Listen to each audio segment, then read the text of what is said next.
শুরু থেকে আমাকে বলা হয়েছে যে এখানে যারা ককবরক জানেন না তাদের উদ্দেশ্যে বাংলাতে কয়েকটা কথা বলবেন।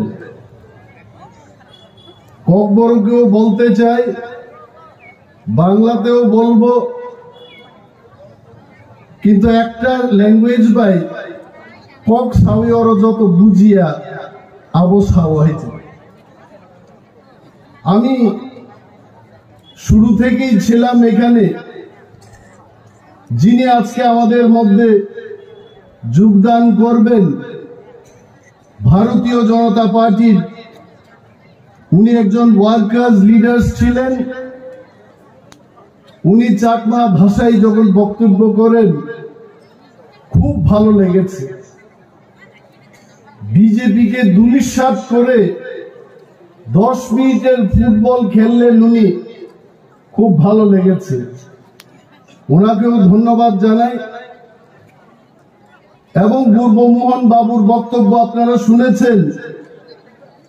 উনি ককবরকে যেটা বলেছেন সেটা হলো যে আমি ভিশন ডকুমেন্টের কথা বলতে বলতে শুকিয়ে গেলাম।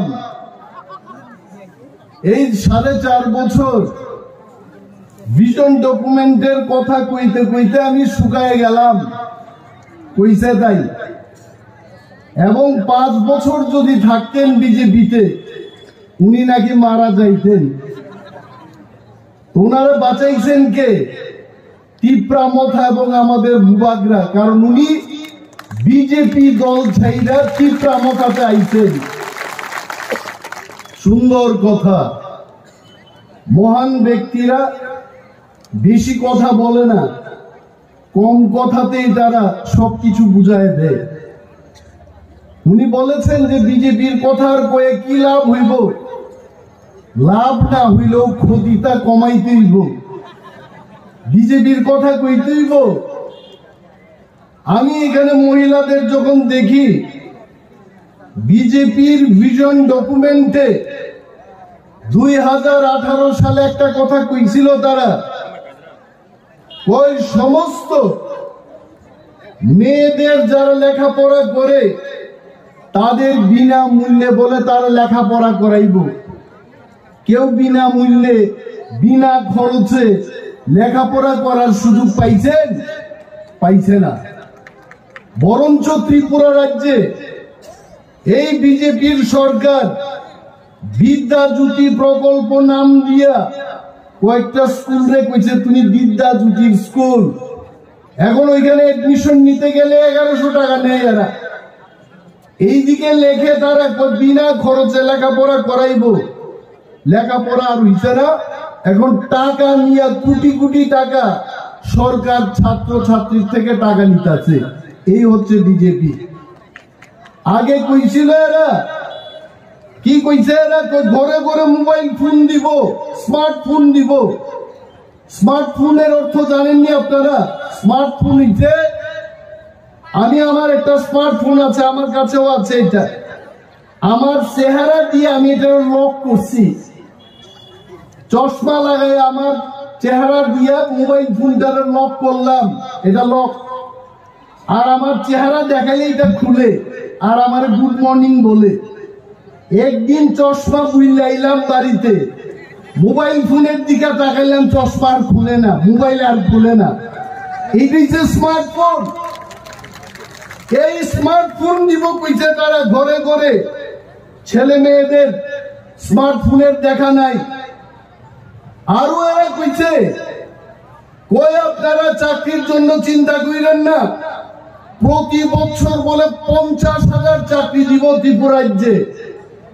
আমি আকাশের দিকে চাইয়ে দেখলাম 50,000 চাকরি যদি রাস্তা দিয়ে আইয়ে দুনিয়ার সমস্ত ব্রিজ ভাঙে যাইব এত চাকরি আইলে। এদিকে আকাশ দিয়া পড়বনি, আকাশ দিয়া চাকরি আইবনি, চাকরি আইছে না। এইসব মিথ্যা কথা কে কইছেন জানেননি? একজন ব্যক্তি দিল্লি থেকে হেলিকপ্টারে প্যারাশুট দিয়ে নামছে ত্রিপুরা রাজ্যে 2017 সালে। কইছে আমি সব আমি ছাড়া আর কেউ কিছু না। ওই লোকটা এখন ত্রিপুরার মুখ্যমন্ত্রী। এই পদটারে ছাইরা ভাইতে হইতে ছাইরা যাইতে, কারণ মিথ্যা কথা কইতে কইতে মানুষের মন্ত্রীর গাড়ি থামায়া বা হাত দিয়া গাড়িতে নাইমা অমিতাভের মতো ঘুষি মারতে আরম্ভ করবো, এর আগেই বাইকে গেছে গাতিপুরের থেকে। এখন মানুষের কই এই লোকটা কই কইটা তো ট্রান্সফার সার্টিফিকেট নিয়ে দিল্লিতে রাজ্যসভার মধ্যে বই দিচ্ছে। এখন এটা বলা আইনসভা। আমি আপনাদের কই মানুষ কিন্তু এটা ভুলে গেছে না, মানুষ সমস্ত কথা মনে রাখছে। বিজেপি কিটা জানেননি আপনারা? বিজেপি বললে কিচ্ছু আসিল না। বিজেপির একটা আছে বি আর একটা ছিল জে আর কি, এই তিনটা ছাড়া বিজেপির কিচ্ছু ছিল না ত্রিপুরা রাজ্যে। বিজেপি মানে কংগ্রেস প্লাস সিপিএম এর কিছু লোক ইকুয়াল টু বিজেপি। এই বিজেপি মিথ্যা কথা কইতে কইতে আজকে পূর্বমোহন বাবু আমাদের দলে, সুদীপ বর্মন, আশিস সাহা কংগ্রেসে, সমস্ত আইপিএফটির যারা তারা সমর্থন করছিল, একে একে আজকে বিজেপির লগে নাই। কয়েক মাস আগে বিজেপির নেতাদের প্রেস মিট দেখলাম। প্রেস মিটে তারা কইতো ওই আমরা 60-এর মধ্যে 60 আসন দখল করব।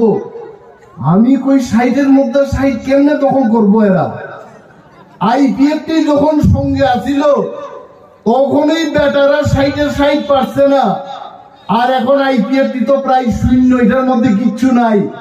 একটা বৃদ্ধ লোক বই দিচ্ছে, এই বৃদ্ধ লোকরে প্রেসের তারা জিগাইলে কথা কইতে পারে না, করে খালি। এই লোকটারে নিয়ে 60-এর 60 যারা জিতবো। আর গতবার এই আমাদের গেল যে তীব্রামথার আস্তাবল ময়দানের জনসভা দীক্ষা, এখন ত্রিপুরা রাজ্যের প্রদেশ সভাপতির সেদিন প্রেস মিট দেখলাম, তাইনে কইছে ওই 60টার মধ্যে বেশি না জিতলেও তো 36টা সিট আমরা জিতবো।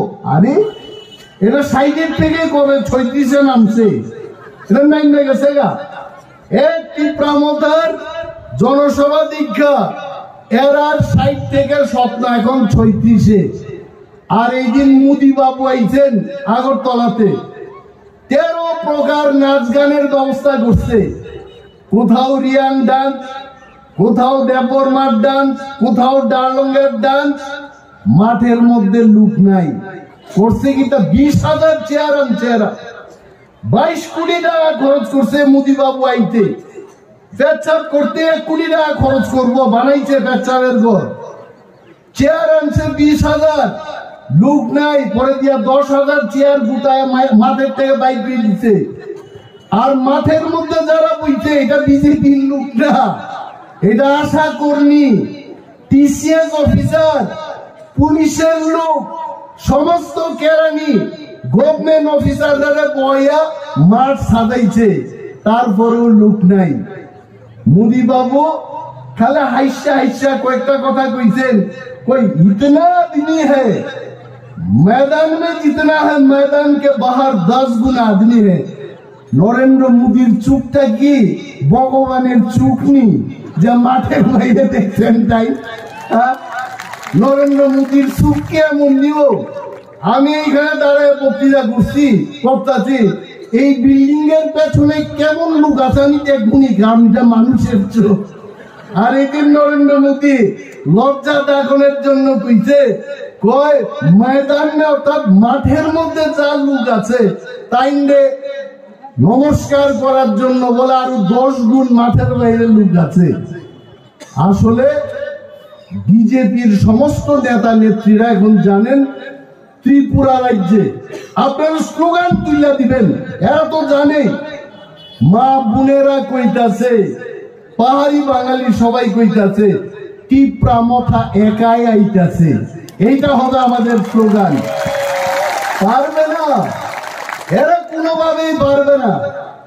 আমরা শুনলাম এদের বাজেট বলে 1200 কোটি টাকা ত্রিপুরারে কিনা লাইব। আরে এত সহজ না। এখানকার পাহাড়ি বাঙালি মানুষ যারা সত্যিকারের সম্প্রীতি চায়, যারা ত্রিপুরা রাজ্যের উন্নয়ন চায়, তারা আজকে বুঝতে পেরেছে বিজেপির এই মিথ্যা কথায় আর চিরা ভিজবে না। চিরা ভিজাইতে গেলে জল দিয়া ভিজাইতে দিব, কথাই চিরা ভিজত না। এই কয়েকটা মুখস্থ কক বরক কইয়া ত্রিপ্রাসাদের মন জয় করা সম্ভব না।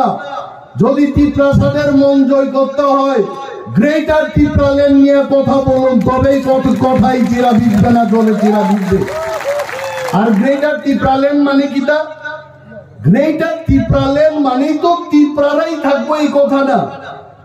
আমাদের বর্তমান এডিসি এরিয়া এবং এডিসির বাইরে যেখানে ত্রিপুরারা আছে, এইটারে নিয়ে একটা ত্রিপ্রালেন করেন। এই ত্রিপ্রালেন হলে সেই ত্রিপ্রালেন্ডের ভিতরে পাহাড়ি বাঙালি, মুসলিম, মণিপুরি বাঙালি সমস্ত অংশের লোক আমরা রিয়েল সম্প্রীতি নিয়ে চলবো। এইটার নাম হচ্ছে গ্রেটার ত্রিপ্রালেন।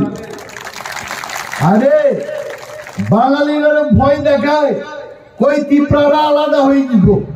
ত্রিপুরারা প্রশাসনিক ভাবে আলাদা ক্ষমতা চায়। এইটার অর্থ কি নতুন বাজার রে? আপনারা ওই কি বলে সিনার যেভাবে এটা বাইঙ্গা ফালান, এইভাবে পারবেননি। এই নতুন বাজারটারে দুই ভাগ করে জমি ভাগ করে নাও জীবনী, এইরকম হইতো না। নতুন বাজার নতুন বাজারেই থাকবো, প্রশাসনিক ভাবে আলাদা ক্ষমতা চাই, এই হলো কথা। আর বিজেপিরা তারা সর্বদাই বলে আমরা বাঙালি হিন্দুর জন্য আমরা এখানে কান্দাছি। আরে আসল কান্না তো ত্রিপুরারা কাঁদছে। 1971 সালে পাকিস্তান এবং ভারতের মধ্যে বাংলাদেশ গঠনের জন্য যখন যুদ্ধ হয়, লক্ষ লক্ষ বাঙালিরা যখন ত্রিপুরাতে আসেন, তাদেরকে জায়গা দিয়েছে ত্রিপুরারা এবং ত্রিপ্রাসারা দিয়েছে আপনাদের জায়গা। আপনারা ভুলবেন না এই কথা। এখনো যদি বাঙালিরা বিপদে পড়ে, ত্রিপুরারা আপনাদের পাশে দাঁড়াবে। এটা আমাদের অঙ্গীকার, এটা আমাদের প্রতিশ্রুতি আপনাদের কাছে। কারণ ত্রিপুরারা কাউকে নির্যাতন করে না। ভয় কিসের? আরে বিজেপি যে তো মায়া কান্না কাঁদে, বিজেপিরে বলেন না বাংলাদেশ ভারতবর্ষের যে আয়তন, বাংলাদেশের আয়তন একটা নারিকেলের সমান না। মোদিজি তো বাঙালির জন্য কান্না কাঁদেন। মোদিজিরা বলেন 1 ব্যাটালিয়ন ইন্ডিয়ান আর্মি পাঠায় বাংলাদেশের লোকে যুদ্ধ করতে, এখানকার বাঙালিরা বাঁচাইতে। এটা করতো না মোদিজি। কারণ কথাই এরা বাঙালিদের ঠকাইতে। আমি সেদিন মোদিজির বক্তৃতা শুনলাম, কত 3,400 কোটি টাকা খরচ কইরা গৃহ প্রবেশ বলে করব। আরে মোদি বাবু, আপনি তো ঘরেই বানাইছেন না, কোন ঘরে ঢুকলেন? হ্যাঁ, এই প্রথমবার দেখলাম ভারতবর্ষের প্রধানমন্ত্রী গৃহ নির্মাণ না করে বলে গৃহ প্রবেশ করে লইব। হ্যাঁ, বিয়ের আগেই যদি সন্তানের জন্ম হয়, সমাজের মধ্যে আইন কানুন থাকতো না, শেষ হয়ে যাবো। কইছে যে জনজাতিদের জন্য আমরা খরচ করছি, কোথায়? এদের ভিশন ডকুমেন্টের কথা আপনারা মনে করে দেন তাদের। এরা বলেছে যে 2022 সালের মধ্যে ঘরে ঘরে পানীয় জলের ব্যবস্থা হইব। কই হইছে পানীয় জলের ব্যবস্থা? গড়বুকের এখানে গিয়া দেখেন, শিলাছড়িতে গিয়া দেখেন, রাইমাবেলিতে গিয়া দেখেন, গন্ডাছড়ায় গিয়া দেখুন, সেখানে পানীয় জলের পর্যাপ্ত কোনো ব্যবস্থা নাই। তারপরও লজ্জাবিহীন ভাবে দেখবেন ফটো টটো লাগাই রাখছে। কখনো মোদিজির চুপটারে দীক্ষা কুত্তাও বাগে অনেক সময় এইভাবে ফটো তুলতে গিয়া। আরে সবসময় তো তাইনেরও মুড ভালো থাকে না, হাসতে হাসতে কখনো টেনশনে এমনি দেখে তখন ফটো তুলে আনছে এরা। কুত্তাও বাগে অনেক সময়। এই ফটো লাগাই কি দেশের মধ্যে আমার এই জীবনে আমি এত পোস্টার, প্রধানমন্ত্রী এত পোস্টার দেখছি না। রেলওয়ে স্টেশনের মধ্যে মাইনছে এখানে পেচ্ছাপ করে এখানে মোদিজির ফটো লাগাই রাখছে, প্রতি ঘরে সুশাসন। আরে প্রতি ঘরে বলে সুশাসন। কি সুশাসন নিতে? আপনি আমার একটা জানালা দিচ্ছেন, এটা ঘর তো দূরের কথা, একটা জানালা দিচ্ছেন আপনি প্রতি ঘরে সুশাসন করছেন। বিরোধী দল বক্তৃতা করতে পারে না। ত্রিপুরার পূর্বতন মুখ্যমন্ত্রী মানিক বাবুরে দিল্লায় যেখানে গেলে বিল মারে, এটা বুঝি সুশাসন? বিরোধী দলের এমএলএ রাস্তার মধ্যে পিটা খায়, থানা বাবুরা এফআইআর নেন না, এটা বুঝি সুশাসন? আর পোস্টার লাগাইলেই সুশাসন নিব? তো আমরাও পোস্টার লাগাই কমো মোদি বাবু খুব এক, আর লাগতো না, আপনার দরকার নাই ত্রিপুরাজ্যে। এইভাবে হবে না, এটা সুশাসন না। ত্রিপুরা মাথায় এই জায়গাতে দাঁড়ায়া মহারাজারা যারা ত্রিপুরা রাজ্যের সত্যিকারের যারা শান্তি সম্প্রীতি রক্ষা করেছেন, মুসলমানদের জন্য যারা মসজিদ তৈরি করেছেন, মণিপুরীদের জন্য যারা এই ত্রিপুরা রাজ্যে স্থায়িত্ব ঠিকানা তৈরি করে দিয়েছেন, বাঙালিদের জন্য নোয়াখালী দাঙ্গায় যখন বাঙালিরা বিধ্বস্ত ছিলেন, তখন সেই বাঙালিদের এখানে আশ্রয় দিয়ে মহারাজারা সত্যিকারের সম্প্রীতি দেখিয়েছেন।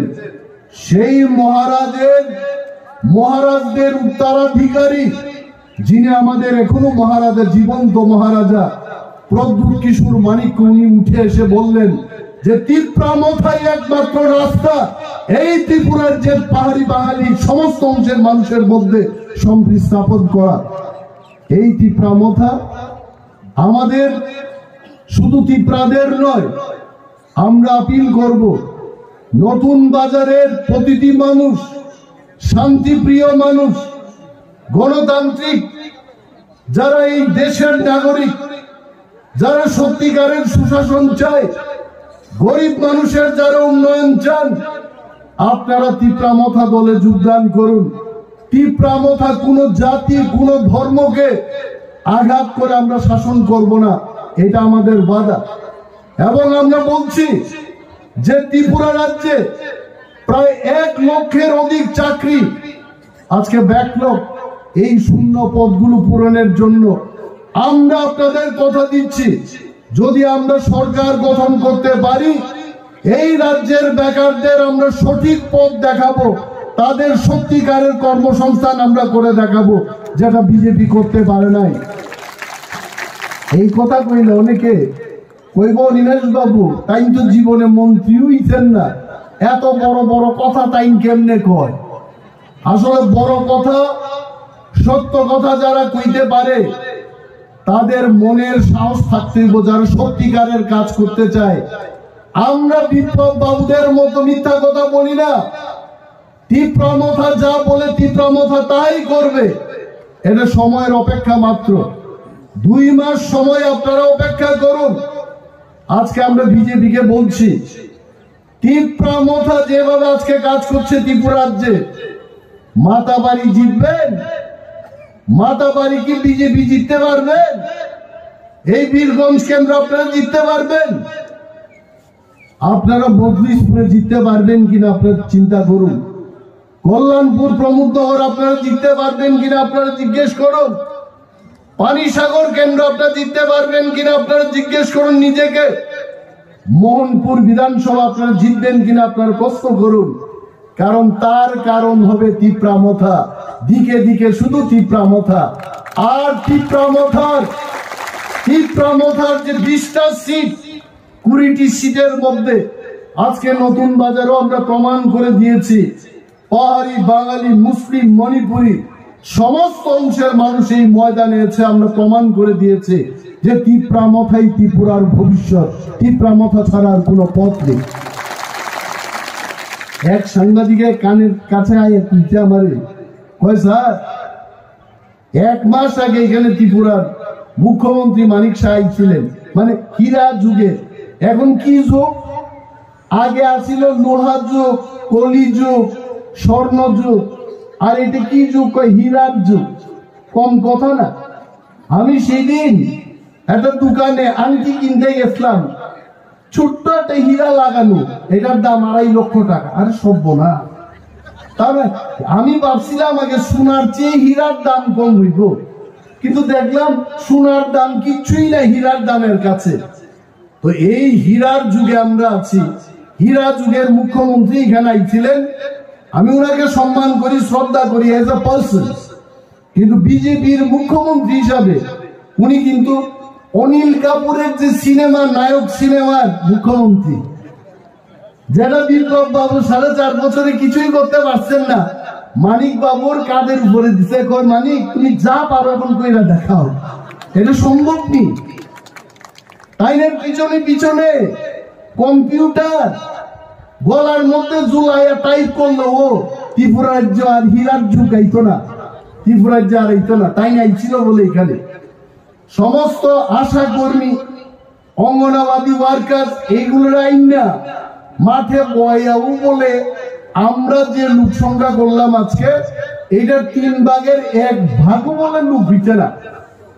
তার মানে আপনারা বুঝছেন মুখ্যমন্ত্রী, আমি তো মুখ্যমন্ত্রী না, আমি একজন সাধারণ লোক, অটোনমাস ডিস্ট্রিক্ট কাউন্সিলের ডেপুটি সিএম মাত্র, আমি সিএমও না, ডেপুটি, অর্থাৎ সিএম এর পরবর্তী পোস্টটা।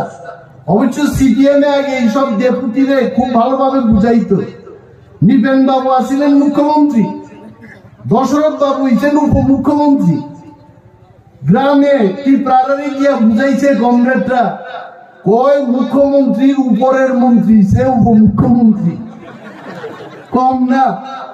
আর আমরা রিয়াং, ত্রিপুরা, জমাতিয়া, দেববর্মা তার নাইচ্ছা নাচতে নাচতে এরা মিছিলের মধ্যে আইতো, কয় নিপেন বাবু হইছে মুখ্যমন্ত্রী, মুখ্যমন্ত্রীর উপরের মুখ্যমন্ত্রী উপমুখ্যমন্ত্রী দশরথ দেব, আর কি লাগে। আইছে ঠকাইছে, ঠকাইতে ঠকাইতে এরাও গেছে গা 25 বছর। এই নতুন বাজারে শান্তনু জমাতিয়া উনি ইএম ছিলেন, আর বিজেপির মনে হয় সরকার আগে বসছিল তখন। এই মোটর স্ট্যান্ডের কোথাও বিজেপির কতিপয় নেতারা শান্তনু বাবুর লগে এক কমরেড আইছিল, উনারে বলে কলারে তুইরা কইছে, কয় 25 বছর ঠকাইছেন আর কত বছর ঠকাইবেন, এটা আমার কথা না।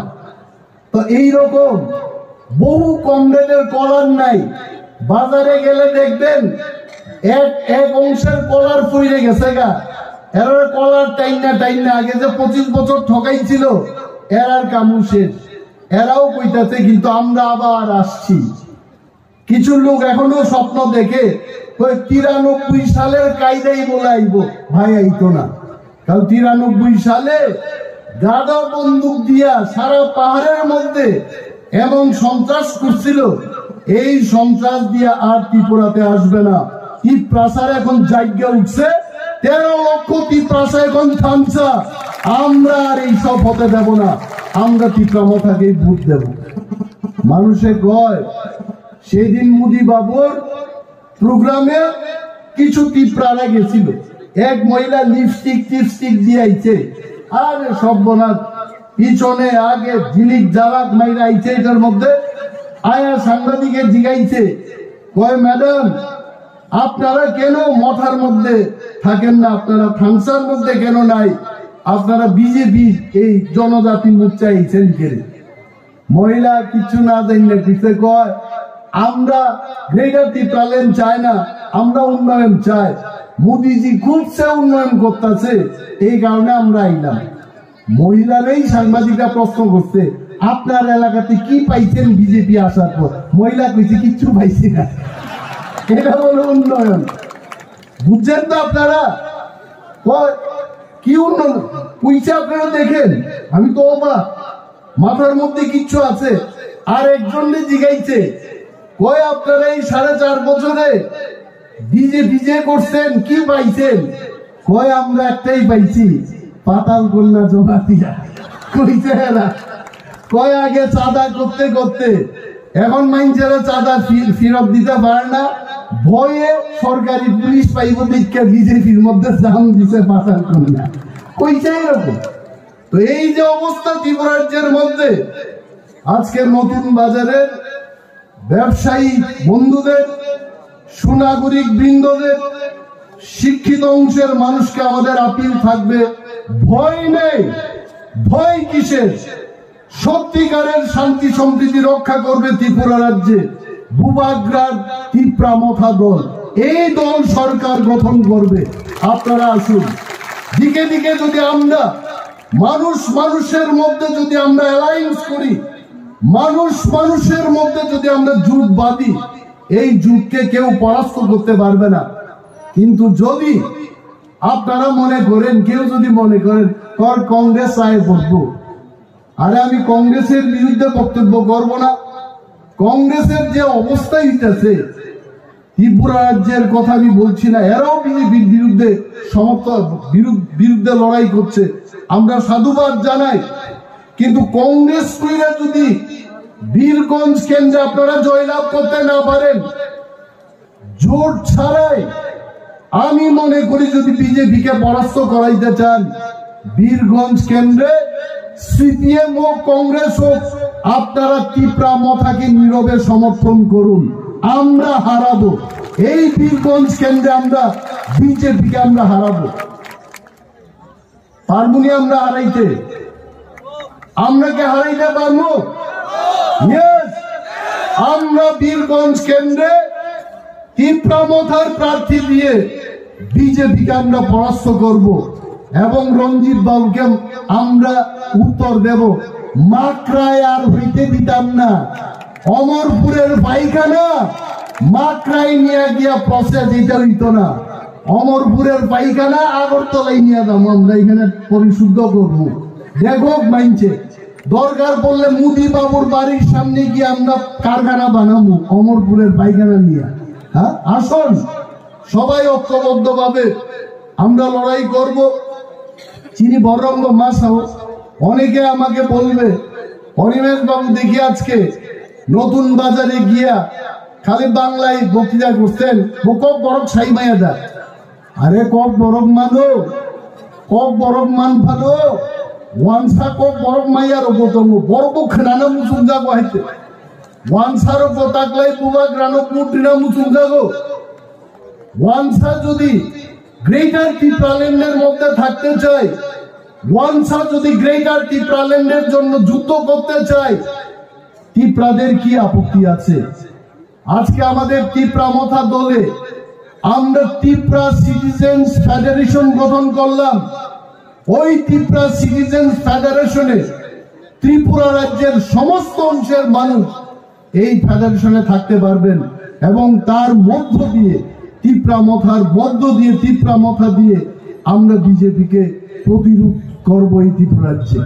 বিজেপি যাই বলো, 1200 কোটি টাকার বাজেট করো, আমাদের একটাই অঙ্গীকার হবে এইবার, যে তাদের এই অপশাসন, দিন দাহারে যে চুরি ডাকাতি, মানুষের উপর যে নির্যাতন দিন দাহারে, তাকে আমরা প্রতিরোধ করব, তাকে প্রতিহত করব এবং তার জন্য সমস্ত অংশের মানুষকে জোটবদ্ধভাবে তীব্রামথাতে ভোট দিয়ে তীব্রামথাকে জয়লাভ করাতে হবে। আর সরকার ভাইকে আমরা বিজেপির শাসন থেকে মুক্ত হতে পারবো। আর একটা কথা বলি, বিজেপিরাই খালি ওই কি বলে প্রশান্ত কিশোর অমক কিশোরে দিয়া এরা সার্ভে করায়। আমরাও ত্রিপুরা রাজ্যের মধ্যে একটা নিরপেক্ষ সার্ভে আমরা করাইলাম এবং সেই নিরপেক্ষ সার্ভেতে বলে যে ত্রিপুরা রাজ্যে আজকে যদি নির্বাচন হয়, তীব্রামথা মিনিমাম 34 থেকে 38টা সিট নিয়ে আমরা একাই ক্ষমতা দখল করব। এটা আমাদের কথা না, আমাদেরও সমীক্ষক আছে। কিন্তু বিজেপিরা বলবে যে তীব্রামথার তো শুধু 20টা সিটের মধ্যে আর আমরা আবদ্ধ থাকবো না, 50টা সিটে তীব্রামথাও প্রতিদ্বন্দ্বিতা করতে পারে। জেনারেল সিটে রিয়াঙ্গু দাঁড়াইতে পারবো, চাকমাও দাঁড়াইতে পারবো, সবাই দাঁড়াইতে পারে। আর 10টা সিটের মধ্যে, এসসি সিটের মধ্যে আমরা এসসিদের প্রার্থী দিয়ে এবার একের বিরুদ্ধে এক প্রার্থী দিয়ে বিজেপিকে আমরা শিক্ষা দেব। যদি তারা ত্রিপুরার সত্যিকারের উন্নয়ন চায়, দেখাক, আমাদের বিরুদ্ধে লড়াই করে দেখাতে পারবে না। বন্ধুগণ, বক্তব্যের জন্য অনেক কথা আছে, বেকারদের জন্য কথা আছে, মহিলাদের জন্য কথা আছে, ত্রিপুরার যে সার্বিক পরিস্থিতি নিয়ে কথা আছে, আমাদের নির্বাচনী প্রচার চলবে, আরো মিটিং মিছিল হবে, যারা দূর থেকে এসছেন তারা বাড়িতে যাবেন। আমরা সত্যি আজকে আনন্দিত যে নতুন বাজারের স্কুল মাঠে আজকে আমরা প্রমাণ করতে পেরেছি।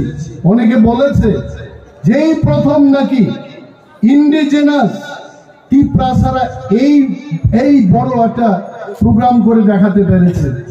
কিন্তু আমার জানা মতো টিউজেস থাকাকালীন টিউজেস বেশ কয়েকবার এই মাঠে তারা প্রোগ্রাম করেছে, কিন্তু তার চাইতেও বেশি সংখ্যায় আমাদের ত্রিপ্রাসার আজকে আমাদের জনসভায় যোগদান দিয়ে এই জনসভাটাকে ঐতিহাসিক একটা জনসভায় পরিণত করেছেন।